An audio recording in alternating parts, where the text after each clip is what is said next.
Good morning everyone, thank you for joining me. Welcome back to the studio.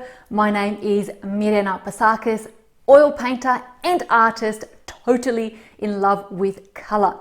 Now on today's episode, what I want to share with you guys is one of my very favourite tools that I like to use in the studio, and in particular a tool that I think is a little bit of a secret weapon when it comes to scaling up your paintings from small pochads to larger scales, grander artwork. So anyone have an idea or a clue as to what this particular tool is? Okay, so the actual item that I'm talking about, or the art tool that I'm talking about, is this wonderful, here we go, scissor stick. Now, I don't know what the terminology is for it or what its actual name is, but I call it a scissor because it moves like a scissor. It has a scissor effect. And this is what I do work with if I am not in my studio, or if I'm out in nature and I want to capture something that I don't want it on a small scale, but I wanted to actually make it on a bigger scale. So I might have a much bigger canvas with me. So this is the tool that I do utilize just so that I can get an understanding of the composition and to be able to translate that composition, its actual size, on the canvas. Now this is a tool that my art assistant has made for me. I'm sure that you can actually buy these online. I don't know from where, perhaps art stores, but this is something that my other half has made for me, and it's incredibly useful, like I said, for making smaller artworks into bigger artworks. I will give you guys a rundown through it, and so you might want to be inspired to make it yourself or get somebody to make it for you. It just requires that you have 2 pieces of stick, a couple of nuts and bolts, and then holes that are equally spaced. So let me run you through how this actually works, and or before that, how it's built. And then, like I said, you might like to do that yourself at home, and then give it a go through what I'm showing you here today as to how you might want to use it in your studio, or maybe when you are out plein air painting. I mean, as a FYI, I don't always use this when I'm out, only because painting bigger pictures outdoors requires a lot of scenarios to fall into line, like weather and environment and wind, and whether or not I can finish the work in time. Painting bigger paintings outside is always a challenge, but nonetheless you can use these to get a good sketch, and then obviously bring this work back in the studio and you can finish it at your own time. So let me run you through this and show you how. Okay, so built. This instrument is built from 2 separate flat pieces of wood, and I'll just take out these the hardware that's in there and place it on here for you, and hopefully that comes through to the camera. So they're 2 separate pieces of wood, like I said to you before, and I've made them so they've got a point at both ends.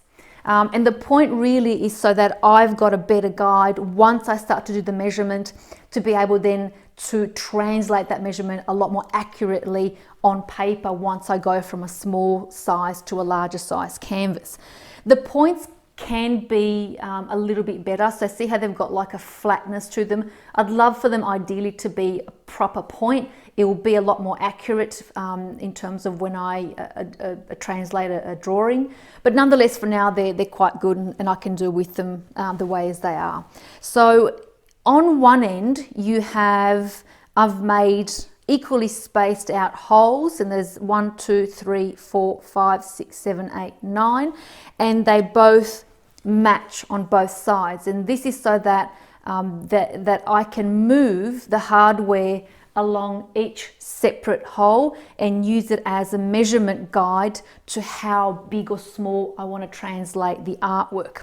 And so what I can do, for example, if I want my artwork to be fairly large, then I will put the hardware on the furthest point up here. And so once I then start to do measurement, and I'll show you how that works, if you see as I open up the pieces of wood, the size on this end is far bigger than the actual size on this end, which is a lot smaller.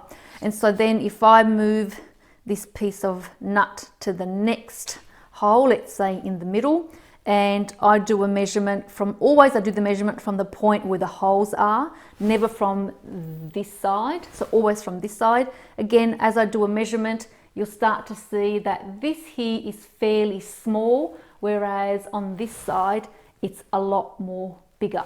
So the size that you want to create really depends on your canvas. And so if your canvas is fairly large, then I've created a measurement that this is going to be my largest point, or I can create the biggest painting, whereas the furthest point on the end is going to be where I'm going to create the smallest painting. So let me show you how that works in terms of measurement, and then how we can translate those measurements onto a piece of paper. Okay, so the first example that I wanted to show you guys is how to use this measuring stick to transform a small picture, for example, let's say a portrait, onto a larger piece of paper, and using this particular stick. Now, when you translate or measure from a picture onto a larger canvas, it's fairly easy, because that picture, I should say, is static. Now, first rule of thumb is you want to be quite happy with the composition, because you're almost copying like for like, if you know what I mean. I generally don't like using photographs to translate the exact composition, but for this discussion and for this demo, it's why I'm doing it. But just keep in mind that you really want to be very, very comfortable with your composition. Otherwise, it just becomes a copying transfer exercise versus utilizing your own energy and movement in translating the subject matter that you're painting. So let me show you how you translate from a photograph, and then I'll also show you how to translate a still life, which I have set up, you can see behind me, which is a fairly small Japanese style vase. And I'll show you how to do that from still life again onto a larger piece of paper. So let me show you the photograph first, and then we'll go to the still life. Okay, so here's the photograph and the portrait that I want to paint as an example from this size onto a much bigger canvas. Now let me turn on the other camera. There we go. So like I mentioned, I've chosen a point which is 1, 2, 3, 4, 5, 6 spaces from my measurement side, and that's going to give me a big enough image that I can then translate onto the bigger canvas. So when you do a measurement, you basically hold out, first and foremost, I want to understand the exact circumference of the head of this particular young girl. So I'll do a measurement starting from the bottom of her chin and to the top of her head. So I've got exactly that size of this photograph. Now, if I take that without moving any parts and keeping it as steady as I can, I'll grab a pencil and then come over to my piece of paper, I can see exactly, going from that size on the actual photograph, that the size of this particular young girl's face is going to be, remember, from the top of her head to the bottom of her chin. So that's a fairly large face. I don't know if I'm happy with that size particularly, because I can't then fit in her shoulders and everything else underneath. So I might reduce that particular size and make it a little bit smaller and move that hardware a little bit further out, I should say, in order to reduce the size of my composition. So let me do that again, and I'll show you how now by removing that particular size to the last one, we're going to make the composition a lot smaller. So these are the things that you get to play around with when you start to use this tool, because you get to understand, well, how big exactly do I want my composition? Is it going to fit my canvas? And do I need to then think about, you know, other negative space around that particular subject matter. How is it going to fit? What message do I want to convey, etc., etc. So again, I really love this tool. I think it's brilliant. So let me start that again. We're going to start from the bottom of the chin all the way to the top of the head. Again, holding it very still. Take it over to your larger canvas, and now I've got a much better measurement. So I remember that's the top of the head and bottom of the chin. So I know exactly that I've got two equal measurements there. If I come back again and now start to measure from the side, or maybe I should say, sorry, just so I can understand the depth from the top of the head until the middle of the bridge, I'll put my measurement there. So I've got an understanding of how wide that particular space is. Bring it back again to my, there we go. That's the middle of the bridge right there. Come back and now measure the width from almost like from one ear to the top of the other ear. Bring that to this part, because I know that that's going to be where the bridge of this particular portrait is going to be. Roughly put in a guide in there. Now I'm going to measure just so that I know from the bridge to the bottom of her nose. Again, we've already established the measurement of the bridge there, but that's going to be now bottom of her nose. So I've got that. The distance now between the top of the lip and the bottom of her nose. Again, there's that distance there, rough outline. And now we're going to measure just the width of her lips. Translate it again back here. So see how we're basically creating a facial map in making sure that we got all the points. Now what I'm doing here is measuring the bottom of the lip to the bottom of her chin, just so I can make sure that I've got that measurement already here, which is not bad. I'm a little bit out, and that's because, again, these points aren't pointy, but they're a little bit squarish, but that's fine. So I wanted to double check that my initial measurement from the top of the head to the bottom of the chin was accurately, and I'm not doing too bad. I'm actually setting that up quite well. So if I now come back and start to measure now things like, let's say, her hairline and the top of her head, because I haven't got that in place, and that would be in there. Now I can go and look at her eyes and the depth of her eyes. That's one. So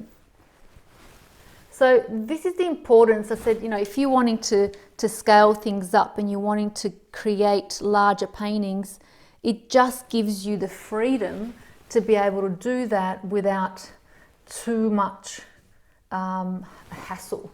So now that I've got the points lined out on my larger piece of paper, now I can start to fill in the blanks and play around with filling in all the points so I can get some rough idea of my actual subject matter. So I might just quickly do that and show you guys what that looks like. But I know, remember, that's the bridge of her nose. There, the eyes are in there, so I can fill that in.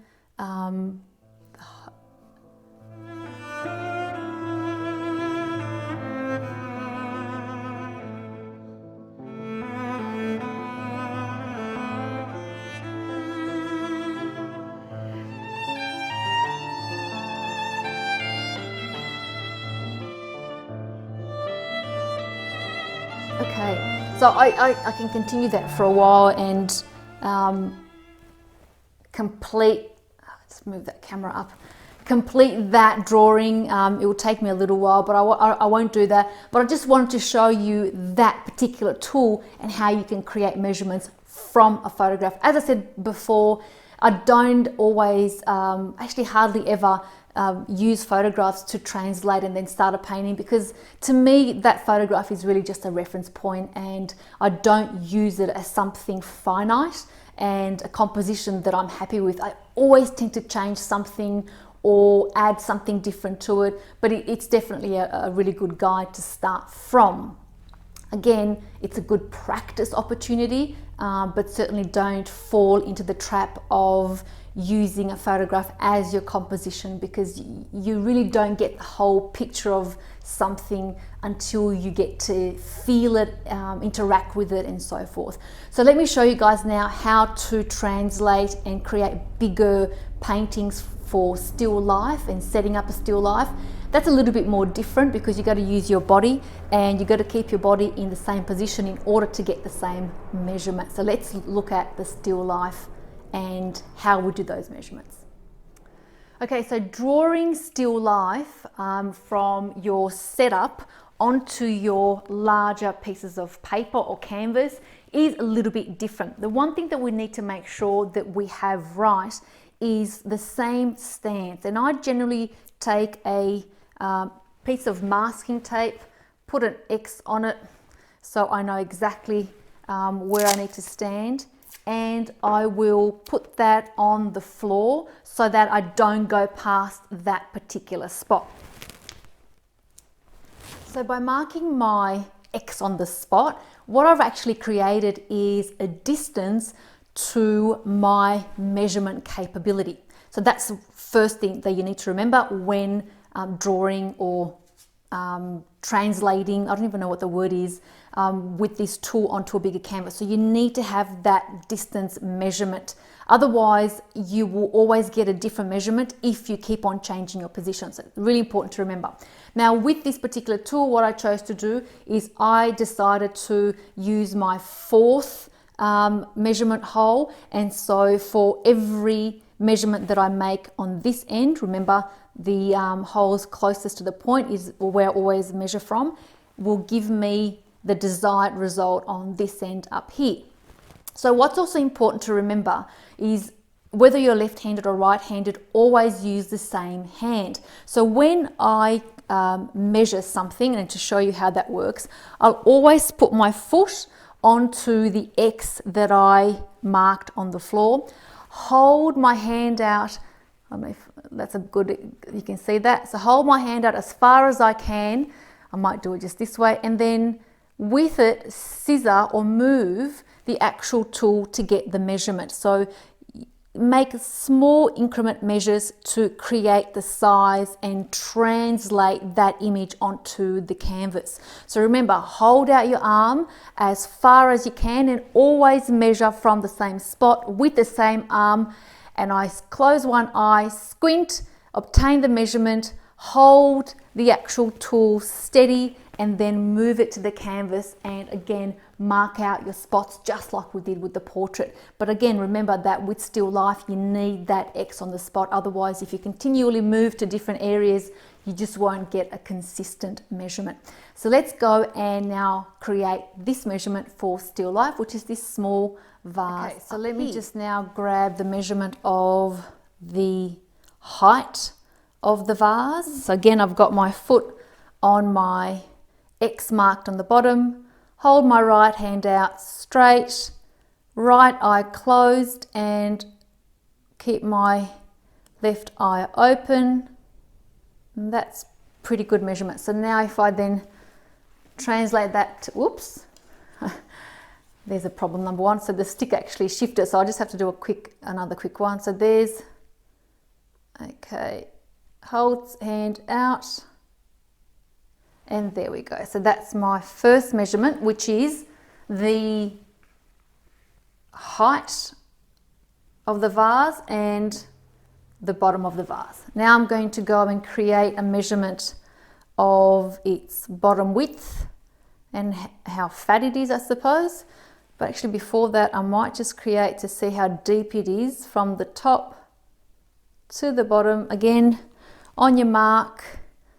It's a little bit hard sometimes to remember where to have everything, but once you get used to it, it kind of comes instinctively. But foot on the X, hold your hand out straight, measure the top to the bottom, make sure your tool does not move. Again, hold that on your paper and create a map for it, a point. Now, I'm going to measure the width. Okay, that's not bad. Now, it's almost like, there we go. So that's the width of the actual vase right there. It's almost like meditation, because you're concentrating on so many levels. You're making sure that your body's still, you're making sure that you're breathing, hold your breath, create another new measurement. And so you're always in this constant flow of stretch, foot on the X, get the next measurement. And so by not breaking that concentration. So now what I'm going to do is pretty much join the dots, which I know it sounds weird, but it's what I didn't do actually is take this measurement here, but I think from just observing and looking at the dimensions, I'd be able to get that quite okay. But again, you can do as many measurements or as little measurements as you like. It would just make drawing and getting the right size really easy, other than you having to guess and then being frustrated because you're not actually getting the right drawing on your canvas from first go, and then you're having to redo it and all that becomes very frustrating. So create as many dots as you want, but then once you start to kind of understand what you can and can't do, and drawing and composition, the rest kind of becomes easy. So there's my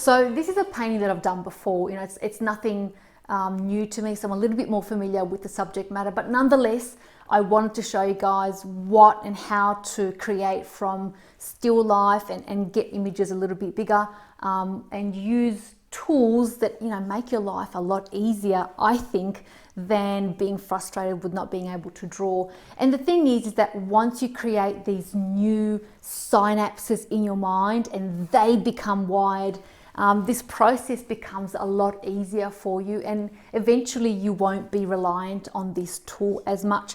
But again, I still find it very valuable, and I think it's worthwhile to have shown you guys.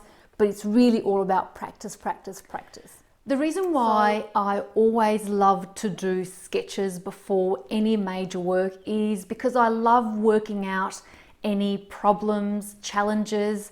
I almost give myself the opportunity to fail through the sketches, through the color workout compositions before the bigger works, because once I start a big work or the final work, then now I know what my challenges were, and hopefully I won't repeat them again. And whilst I know that I'll always have something new that will pop up in a final piece of work, I have a better understanding what I need to avoid and not avoid. So for example, if once I do a sketch and I find that I'm not able to achieve a nice feel of the neck of that particular vase, then I need to pay attention to that when I start to paint. And so because I paint with a palette knife, then my level of accuracy isn't as good with a palette knife. So the way that I like to paint, and given that I use a palette knife, I now need to pay attention to be able to still obtain a curve and have a curve feel, but not lose the drawing. So whilst this process for some people, I know that it's boring and they want to go to the big thing straight away, it really is, there's a madness to every process, and I encourage you guys to spend time drawing, because you really are building a foundation for yourself and an understanding and a connection with your subject matter. Every time you paint something new, you'll always have some kind of a challenge come to you. I always advocate not to be fearful of that and not to let that ruin what you're doing. Just have an understanding that it is something that you need to be aware of, that when you start your final painting. So thank you guys for tuning in. I hope you enjoyed that small tutorial on my secret weapon. If you'd like, I don't even know what to call it. I'd love, if you know what the proper name of this tool is, let me know. I call it my measuring stick. I've got no idea. But certainly make one for yourself. Get your own art assistant that is handy with tools to create one for you. It's nothing special. It really is just 2 flat sticks, and I've just made my own measurement for the holes. You can create them as small or as big as you want. That's up to you, but just remember, the wider that they are, you have a far bigger measurement on the other side. So I say keep them small. I think roughly the distance that I've got between each one is 1 centimeter, and I've got, I think, 1, 2, 3, 4, 5, 6, 7, 8, 9. So that's plenty for me for the size of works that I work with. So give it a go. I think it is a fabulous tool. It's something that you could expand and maybe perfect your drawings, your compositions, whether in your studio or plein air. You'd be able to translate the drawings a lot better and have a better understanding on creating depth also in your artwork, particularly when you're out in the field, because our mind is, taking in so much. It can be a little bit challenging sometimes to cut out the noise. And I find this particular tool, in conjunction with other outdoor plein air tools, comes in really, really handy. Until next time, thank you guys for tuning in. I truly appreciate you watching my videos. Please make sure to subscribe and be notified for all the videos that I post. And if you have any questions, make sure you pop them down in the comments below. Until next time, bye guys.